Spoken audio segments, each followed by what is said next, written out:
Ndigbo unu ahụla ya na unu ahụla ya na achị unu n'ugwu, achị unu na ndịda. Unu ahụla n'ihe mere unu n'ala nna unu. Asị unu na gwu na ebu unu dị suppose ịpụta mee vote na ebu nna dị suppose ime ịpụta mee vote. Ịhụna ya. Ọ na-akakwanụ mma akụrụ ụlọ. Obodo ndị ahụ unu na-edivelopụ, unu lọrutekwa n'ụlọ ma developụ obodo unu. Sometimes agakwana m blame unu na-enye m. Agaghị m blame unu sometimes because ụfọdụ ndị na-alọtakwasị ka ha bịa dozie obodo ha, mee establish n'obodo ha bịa nọrọ ndị iro ndị ụmụnna na ndị ụmụnne eburu iro ọchụ ha. Ịhụna ya. So nwa obere biznes ha chọrọ imepe, achọ otu a ga-esi kwada ha, then destroy ya everything. Enwe any reason than to go back to square one. Mana nke a dịzi too much. Ndị ugwu chụọ unu, ndị ofe achụ unu aga na-agbagide nkịta ruo mgbe ole. Unu ahụna n'ihe mere nwanne anyị nwoke ji na-eti mkpu since. Ọpọ na asịla ka ahapụ ya, ha ewerekwu ya dote ebe ahụ. And then nwere ụmụnne anyị ndị okwu na-eru n'ọnụ, but ha dị ha kia. Ihe a dị kia wụ, ihe a dị after wee ego. Otu ha ga-esi kpata ego otu ọbụla ha si chọọ. Ha dịghị kia ihe na-eme ụmụnne ụmụ afọ Igbo ole. Ọ wụ ihe mwute ka egburu recently asị na a na-ebinye aka n'obodo ndị ofe mmanụ. Chere ka ntị ya, but were ya gawa na palọ. Ịhụna ya. So ọ ihe unu ga na-eche eki. Ọ naghị adịcha mma too much of ịgbachi nkịtị, ọ dịzi too much. Mana o nwere one video m watchiri recently. Nwatakịrị nakwa ikwe m mee video nke ngwa were ya gawa na palọ. Na-abịa nọ azụ. So o nwere one video m watchiri, one former governor.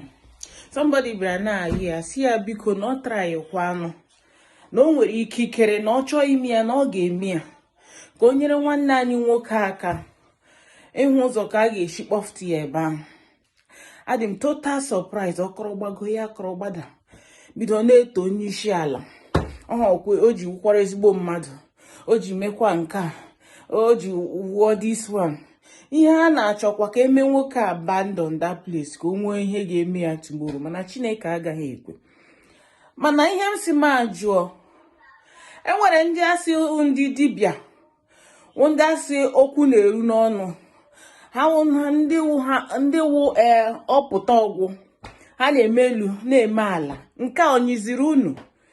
Kedu ndị prọfet na ndị pastọs ndị na-prọfesa ya elu n'ala ihe na-eme na obodo ndị ọzọ, mana nke ha nọ onwe ihe a na-eme unu anọga ha na-egbuchi ụmụnne unu.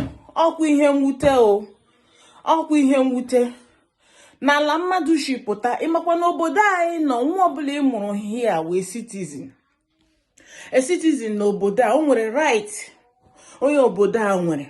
Talkless of obodo a mụrụ gị a na-agwa gị ebe ị kwesịrị ịpụta, ebe ị kwesịrị ịga tinye aka na ebe na-ekwesịghị ịgaga tinye aka. Why some of those people a na-agwakwa ihe a amụrụ ha ebe ahụ.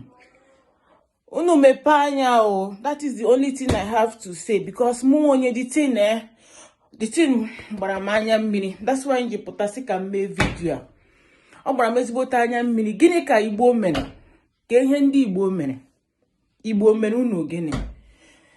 Ndị ugwu bịa ha si foto Igbo ka egbuo, ndị Yoruba ha bịa ha si foto Igbo ka egbuo. Anya ụfụ nke a ga-emegide di ya ruo mgbe ole.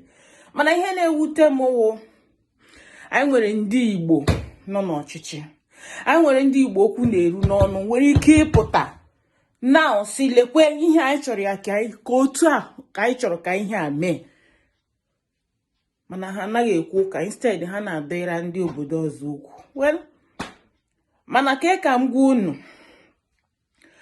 asị na ọ dịghị ihe gbachara nkwa ha afọ izu ike. ihe nyuru niile ọwa ọnwụ. Ịhụ ya ma ị nwere ego ma ị nweghị ego, iwe onye ukwu ma iwe onye nta, one day ihe nyere gị wa ọnwụ. Eziokwu na unu nwere ezigbote ego, ihe ọbụla mere unu na-aga obodo ọzọ, hapụ ndị ọzọ ka ha taa ahụhụ nwụọ n'ụlọ ọgwụ na-adịghị ọkụ dị ya, na-adịghị ụzọ dị ya. Ọkụ adịghị, ụzọ adịghị, ịga n'ụlọ ọgwụ na some places everywhere dị total complete dark n'ime abalị, onweghị ụzọ a na-ahụ, enweghị medical equipment ebe ahụ. But ọ wụrụ ụmụnnu fia unu akpọrọ ha gawa ala bekee ga treat ya, na-ahapụ ndị ọzọ ka ha na-anwụ, ndị ọwụsụ ịchị mmadụ ọ by force. Na mmadụ sị gị na ya achọ ha ọ by force na ị ga-achị mmadụ, ọhụ by force. Mana lekwe ihe si m agwa unu, kweghụ n'ụwa ekele dịrị